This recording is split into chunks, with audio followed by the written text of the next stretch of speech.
மறந்தர்களும் ஆய்வுக்குள்ளே கொண்டு நின்று நினைதலை துன்போதாக வந்து முன்னை எனக்கு ஆகின்ற அதில் தகவல் வேண்டும் மாவட்டத்துறை உள்ளானே நம்பிக்கையும் வளம் இங்கே இவை இது சிவம் அறுபதும் ஆரோக்கியம் என்று அர்த்தவல்ல குருபரன் என்று வேறு கோலயத்தில் திருவண்ணே வைக்கின்றதே பஞ்சா சிவனே கருணை திருமுகத்தில் திருநீட்டுவதும் கண்டாரை கதப்படுத்த கணிந்தவாயவன் பெருமிதல் துறவோடு புகைவளத்தில் புறத்தை பிரியானார் வளர்த்தார்கள் பிரியாத நாமும் மறைவினர்கள் அகலாத ஞானமே வடிவாம் வளர்ப்புற செய்தி ஞான மாமுனிவன் வளர்த்தால் ஒருபோதும் நீங்காமல் எமதுலத்தில் சிறப்பில் முதலில் நாவலில் இன்னும் முன்னி வைத்தே உரைப்பான்.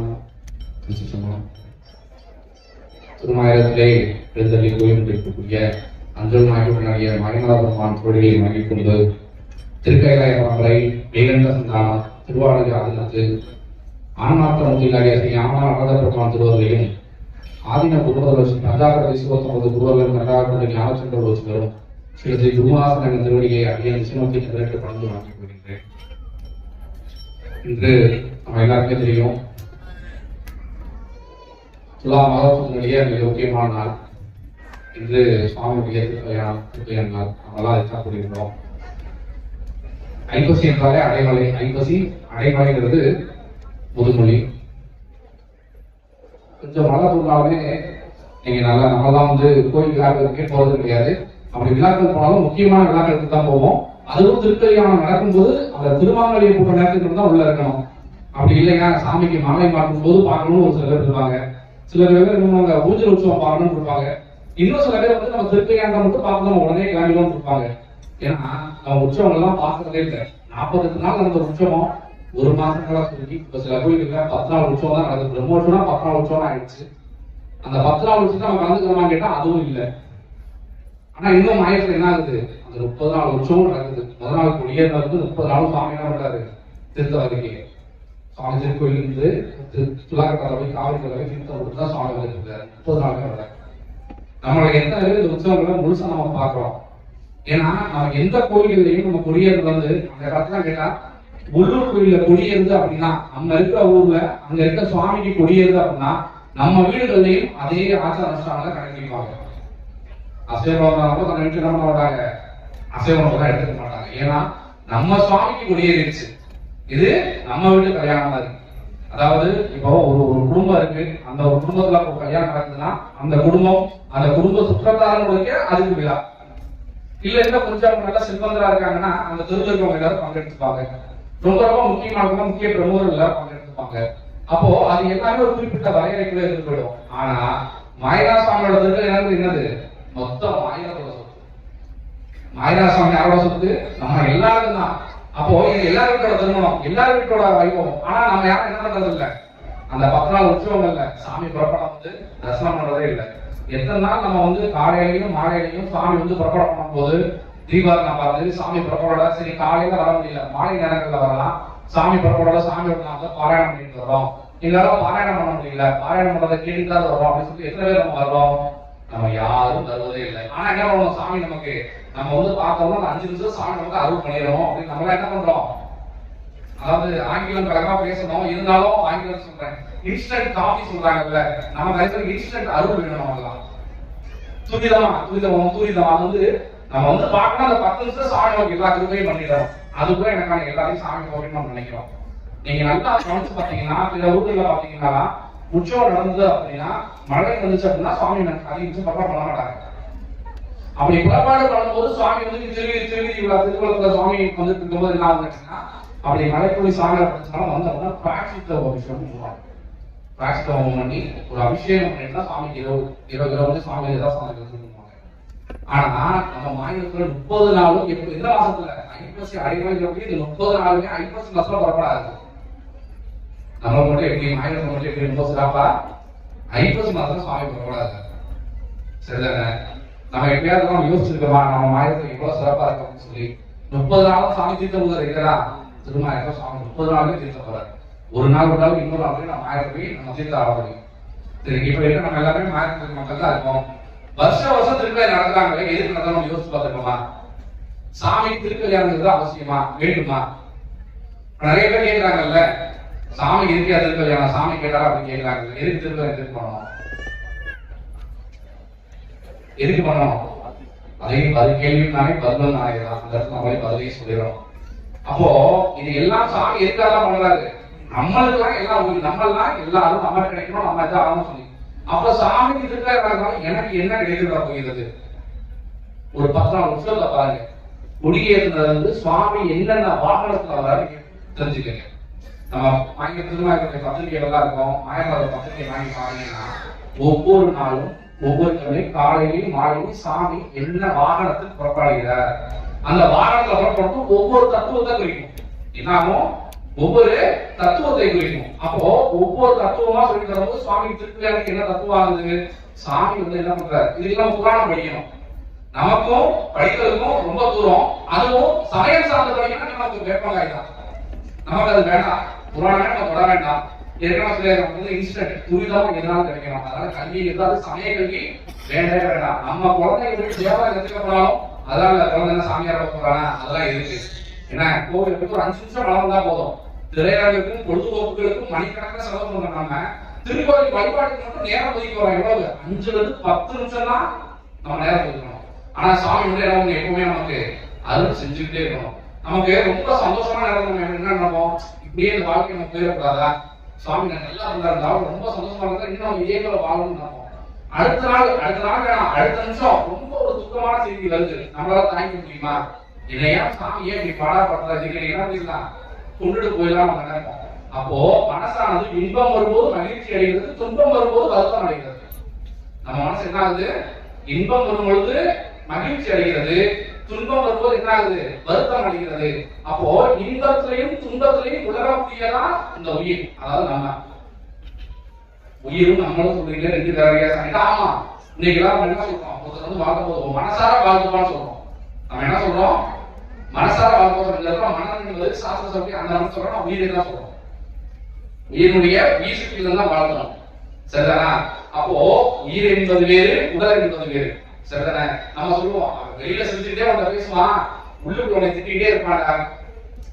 அப்ப நம்மளே பேசும்போது நமக்கு தெரியுது, நமக்கு சாஸ்திரம் தெரியுது. அப்போ உயிர் என்பது வேறு, உடல் என்பது வேறு. அப்போ இந்த இன்ப துன்பத்துக்குள்ளே உணர்ந்துட்டு நமக்கு வந்து இதெல்லாம் தாண்டி ஒண்ணு இருக்குப்பா அப்படின்னு உணர்த்துறதுதான் ஆலயமும். ஏன்னா சுவாமி வந்து எல்லாத்தையும் கடந்து இருக்கிறாரு. நம்ம உடனே சொல்லலாம் தூண்ல இருக்கா அப்படின்னா போய் கோயில் தான் போய் வழிபடணும் எல்லாம் கேட்கலாம். எல்லாரும் படிக்க ஆரம்பிச்சாங்கல்ல, இல்ல சிவவாக்கிய பாடல எல்லாரும் நேற்று காமிக்கிறாங்க. என்ன காமிக்கிறாங்க? நட்டகல்ல முன்னி வச்சு 4 புத்தகம் சாப்பிட்டு சிவசப்தான் முழுமுழுத்து வந்தா எல்லாமே கிடைச்சிருமான்னு சிவவாக்கியெல்லாம் முழுசாப்டா அவங்க சொல்ல தெரியாது. அவங்க என்ன சொல்றாங்க? 2 அடிமட்டம் இருந்து வேகமா நம்ம தான் பதில் பேசுறாங்க. அப்போ நம்ம படிச்சிருந்தா நமக்கு தெரியும் சுவாமி என்ன பண்றாரு. அந்த சாசனத்தை கடந்து எல்லாமே சுவாமி நிற்கிறாரு. சரியா? அப்போ அப்படி நிற்கக்கூடிய பெருமானை உணர்ந்தவர்களுக்கு இப்போ ஒரு குழந்தைகிட்ட போயிட்டு 500 ரூபாய் நோட்டை கொடுக்குறோம். சரியா?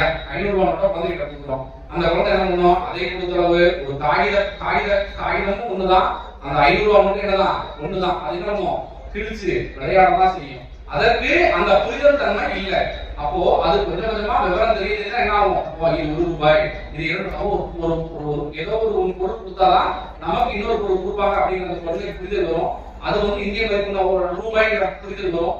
அதுக்கப்புறம் தான் 1 ரூபாய் 2 ரூபாய் 5 ரூபாய்ங்கிற மதிப்பு அதுக்கு தெரியும். அதே போலதான் நமக்கு என்ன ஆகாது? சுவாமி எல்லா இடத்துல இருந்தாலும் அதை அப்படியே உட்கார்ந்து நமக்கு தெரிஞ்சுக்க முடியுமானா நமக்கு அந்த பக்குவம் இல்லை. எப்படி அந்த குழந்தைக்கு காகிதத்துக்கும் ரூபாய்க்குமான வித்தியாசம் தெரியாதோ அதே போல நமக்கு எங்கும் இருக்கக்கூடிய பரம்புள்ள கிடைக்கக்கூடிய தன்மை என்ன இல்ல, அந்த புரிதல் இல்ல. ஏன் கேட்டா நம்ம துன்பம் வந்தா வருத்தப்படுறோம், சந்தோஷம் தான் என்ன பண்றோம், இன்பம் வந்தா என்ன பண்றோம், சந்தோஷப்படுறோம். அப்போ நம்ம இருமனைக்கு உட்பட்டு இருக்கோம். இதை கடந்து ஞானியா சொல்றாங்கல்ல, நம்ம சன்னியாசம் என்ன பண்றாங்க? அவங்க இன்ப துன்பங்களை கடந்து என்னைக்குமே என்ன பண்றாங்க? சிவானந்த பேரத்துல சொல்லிக்கிறாங்க. அவங்களுக்கு எந்த ஆலய வழிபாடு ஞானிகளுக்கு தேவையில்லை. அவங்க என்ன பண்ணுவாங்க? தன் உள்ளேயே சுவாமியை உணர்வாங்க. அதாவது உள்ளம் பெருங்கோயில் மூடம்ப ஆலயம். அடுத்த 2 அடியும் நம்ம படிக்கிறதே இல்லை. நல்ல திராணம் இருக்கு, வாய் கோபுரவாசல் தெல்ல தெளிதா இருக்கு, சீவன் சிவலிங்கம் நல்ல புராணிந்தும் காலா மணிப்பிள்ளைங்க அடுத்த அடியில் நம்ம பார்க்கவே இல்லை. முதல் அடியில் படிக்கிறோம் உள்ளம் பெருங்கோயில் மூடம்ப ஆலயம் இருக்காங்க. அது யாருக்குன்னு கேள்வி இருக்குல்ல. அப்போ நமக்கு உள்ளமானது பெருங்கோயில் ஆகிற வரைக்கும், அதுக்குள்ள சிவபெருமான் எழுந்தோர் பண்ற வரைக்கும், அதாவது இவங்களும் திருமணம் இருக்கிற அந்த பரம்பரை நாம் உணர வரைக்கும், அந்த மாயநாதரை நம்ம உணர வரைக்கும் நமக்கு என்ன வேணும்? திருக்கோவில் ஒண்ணு வேணும். அப்போ அந்த திருக்கோயில் வழிபாடு செய்யும் போது முதல்ல என்ன பண்ணுவாரு? கோபுர தரிசனம் பண்ணிட்டு போவாரு. கிடைக்கிற கோபுரம் சொல்லுவாரு. அவர் ஒரு 10,000 நம்மளும் உள்ள போய் தரிசனம் பண்ணிட்டு ஏதாவது காலம் 6 காலம் இருக்கு. எந்த சமயத்துக்கும் கிடையாது. சைவ சமயத்துக்கு எத்தனை காலம் இருக்கு? நமக்கு 6 காலம் இருக்கு. ஏதாவது ஒரு காலம் நம்ம திருக்கோயில் தரிசனம் செஞ்சு ஆகணும். ஆவசம் சொல்றாங்க, திருக்கோயில் ஒரு காலம் சூடாராகி, திருக்கோயில் ஒரு காலம் சூடாராகி.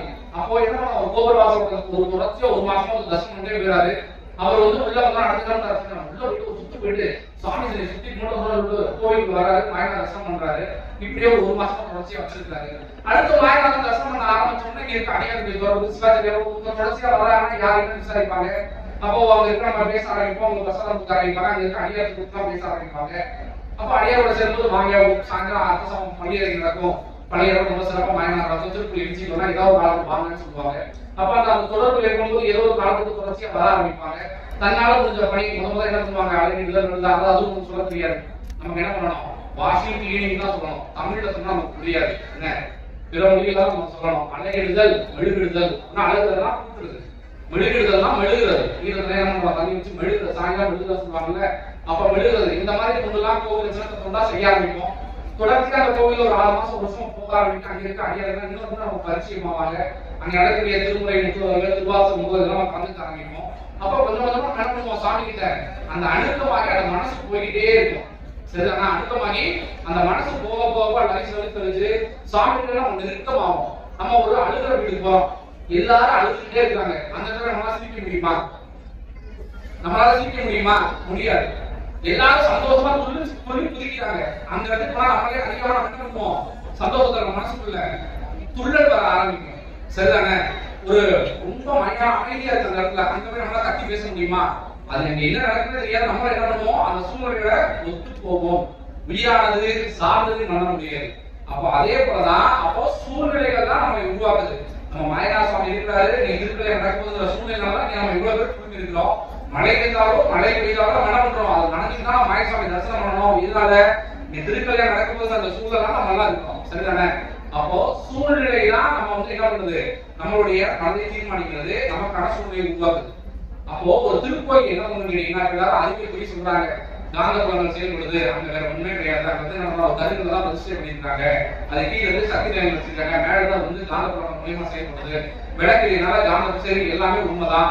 இந்த சக்தி நிலைகள் மூலியமா நம்ம என்ன பண்ணணும், அதுக்கு அடுத்த இடம் ஒண்ணு இருக்குல்ல, அந்த சக்தியை மட்டும் வச்சு ஒண்ணும் பண்ண முடியாது. ஒரு காந்தத்தை கையில வச்சுக்கிட்டேன், இன்னொரு காலம் வச்சுக்கிட்டேன், 2 காலம் ஒட்டிச்சு, அதுக்கப்புறம் நான் என்ன பண்ணணும்னு ஒண்ணு இருக்குல்ல. அப்போ ஆலயத்துக்குள்ள வரோம், அவங்க சொல்ற மாதிரி நம்ம எப்படி சூழ்நிலை நம்ம உருவாக்கணும், ஒரு புதிய சந்தோஷமா இருக்கணும், நம்ம மனசு சந்தோஷமாயிடும். அதே போல ஒரு ஆலயத்துக்குள்ள வரும்போது அந்த ஆலயமானது எப்படி 6 கால பூஜை செய்து அந்த சூரியனை நினைச்சு அச்சனை மாயனார் நம்ம வரும்போது நம்ம மனசு என்ன பண்ணும், அந்த வழிபாடு செய்வதற்கான சூழ்நிலையை உருவாக்கும். அது எப்படி பண்ணணும், மாயனாரை சுத்தி முத மாடகிரி மனம் வந்து நேரம் வச்சா உள்ள வந்தவங்க மடவிழா இருந்திருக்கு, மடவிழாத வளம் வந்து அதுக்கப்புறம் உள்ள வரும், அதுக்கப்புறம் உள்கார வந்த பலம் வந்து திருப்பி மாயனாசனை போது மாயனாரை மறுபடியும் பலம் வந்து நம்ம போகும்போது நம்ம மனசு என்ன கொஞ்சமா எப்படா சாமி போய் தரிசனம் பண்ணணுங்கிற எண்ணத்துக்கு போக ஆரம்பிக்கும். அப்போ அப்படிப்பட்ட சூழ்நிலை நம்ம என்ன பண்றோம், தேவார தோசம் 30 தான் பண்ணிட்டு இருக்கோம். சாமியுடைய இஷ்டப்படி வழிபாடு அனைத்தும் வழிபாடு பண்றதுக்கான சூழ்நிலை நம்ம உருவாக்கிட்டு இருக்கோம். அப்போ அந்த கருவறையை நம்ம வழிபாடு பண்ணும்போது என்ன ஆகும்னா, அவங்க அந்த அறிவிப்படியே சொல்றாங்க அப்படின்னு நம்ம வச்சுப்போம். அங்க என்ன பண்ணுது, அந்த காந்த புலங்கள் நாம் வழிபாடு செய்வதற்கான சூழ்நிலையை ஏற்படுத்தி கொடுக்குது. மனமானது குதிரை போல இங்கே குழந்தை போல அங்கே காவாம குதிரை போல எல்லாத்துக்கும் ஓடாம அது ஓரிடத்திலே கட்டுண்டு கிடக்கிறதுக்கான சூழ்நிலை எது ஏற்படுத்தி கொடுத்தது, அந்த சன்னதி நமக்கு ஏற்படுத்தி கொடுக்கிறது. சரி, அப்படிப்பட்ட சன்னதி ஏற்படுத்தி கொடுத்துச்சு. நம்ம எல்லாருமே மாயனா சொல்றோம்னே நமக்கு தெரியும். சாமியை போய் பார்க்க நமக்குள்ள ஒரு சின்ன மாற்றம் இருக்கணும். உடனே என்ன பண்ணுவோம், கையெழுத்து மாயனா கொண்டா வருவோம். அந்த மாற்றமானது நாம் வழிபடுவதற்கான சூழ்நிலையை ஏற்படுத்தி கொடுத்துச்சு நம்ம மனசுல. அந்த சூழ்நிலையை பயன்படுத்தி வழிபாடு இருக்கு பாத்தீங்களா, அது செய்யறதா நம்மளோட. நம்ம என்ன பண்றோம், மாயனாருக்கு போயிட்டு ஒரு வணக்கம் வைக்கிற மாதிரி யாரோ ஒருத்தர் போயிட்டு ஒரு காட்சிக்குள்ள பார்த்து வர என்ன பண்றோம், மாயனாருக்கு போறோம். அந்த சூழ்நிலை நமக்குள்ள நடந்தோம்னா மாயனாரை எட்டி பார்த்து மாயனார் சொல்லிட்டு என்ன பண்றோம், அந்த நம்ம என்ன பண்றோம், தரிசனம் மட்டுமே செய்கிறோம். அந்த தரிசனத்தை பயன்படுத்தி நம்ம என்ன செய்யணும், வழிபாடு செய்யணும். வழிபாடு எப்படி பண்றது, 5 எழுத்த போதுகிட்டே இருக்கணும். அதுக்கு என்ன பண்ணலாம், மாயனாருக்கு பாடல் பட புத்தகங்கள்ல முக்கியமான தலம். மாயனாருக்கு நான் ஆச்சரியம், நமக்கு எத்தனை பதிவு இருக்கு மாயனாருக்கு? தேவாரத்துல மொத்தம் மாயனாருக்கு எத்தனை பதிவுகள் இருக்கு? மூணு பதிகமா பரவாயில்ல சொல்றாங்க. சரி, அப்போ நம்ம என்ன பண்ணணும், தேவாரத்தான் எடுத்து மாயனார் சொன்னையில உட்காந்து அந்த சூழ்நிலை நம்ம தேவாரத்தை பாசனம் என்ன பண்ணணும், ஓதணும். ஓதி நாம் வழிபாடு செய்யும் போதுதான் நம்ம என்ன பண்ண முடியும், சுவாமியுடைய அடுத்த கட்டத்துக்கு போக முடியும். அந்த சொன்னாங்கல்ல, உள்ளம் பெண் கோயில் ஊனுடம்பு ஆலயம். அப்போ இப்படி தினம் நித்தியமும் வழிபாடு செய்து செய்து செய்து செய்து வரும்போதுதான் மாயனார பெருமான் நமக்குள்ள வர ஆரம்பிப்பாரு. சரியா? அப்போ இப்படிதான் நாம் இந்த உலகத்துல நம்ம உயிர்களை கருத்தாட்டு அவருடைய திருவடி சேர்ந்ததற்காக என்ன பண்றோம், அந்த ஒவ்வொரு நாளையும் ஒவ்வொரு புறப்பாடுகளா செய்து அந்த தத்துவத்திற்கு ஒப்படை செய்து திருக்கல்யாணம். அந்த திருக்கல்யாணத்தை என்ன கேட்டீங்கன்னா உலகத்துடைய அந்த படைப்பு விருத்தியாகிறது. அப்போ இந்த ஒவ்வொரு நாளுக்கும் ஒவ்வொரு தத்துவங்களுக்காக இந்த பக்கம் நடக்குது. சரிங்களா? அப்போ இனி நம்ம ஒரு ஆலயத்துக்கு போறோம் அப்படின்னா உள்ள போனோம், சாமியை பார்த்தோம், 5 நிமிஷம் ஒதுக்காம நம்மளால எவ்வளவு என்ன முடியுமோ ஆலயத்துக்கு உள்ள வந்தது வெளியில போறது நம்ம யாரையும் பேச வேண்டாம். உள்ள வந்தோமா அஞ்செழுத்த போதிக்கிட்டே இருக்க, சிவபுராணத்திலேயோ ஏதோ திருப்பதியிலேயோ அந்த பதியத்தை போயிட்டே இருக்க, அதே நிமிஷம் நல்லா திருமாயத்தா இருக்கோம், மாயனாருக்குரிய தேவாரம் பதியத்தை நம்ம ஒதுக்கிட்டே இருக்கோம். சரிதானா? இதுல நம்ம என்ன சொல்லி எடுத்துக்கிறோம், கோவிலுக்கு எவ்வளவு நேரமா உள்ள ஒதுக்கிச்சுங்க, ஒரு 10 நிமிஷம் சரிதான். உங்களுடைய தனி வழிபாடு முடிகிற வரைக்கும் யாரையும் பேச வேண்டாம். என்ன பண்ணணும், இந்த இதெல்லாம் சங்கல்பம் பண்ணிக்கிறோம். சரிதானா? நீங்க தொடர்ச்சியா வழிபாடு செய்ய செய்ய செய்ய செய்ய அவன் உள்ளிருந்து நமக்கு அருள் செய்ய சொல்லி எல்லாருக்கும் வாய்நாதனோட அருள் பூர்வமா கிடைக்கணுங்க. ஸ்ரீ ஸ்ரீ துர்வாசன திருவிழா என்ன சொல்லி சொல்றேன்.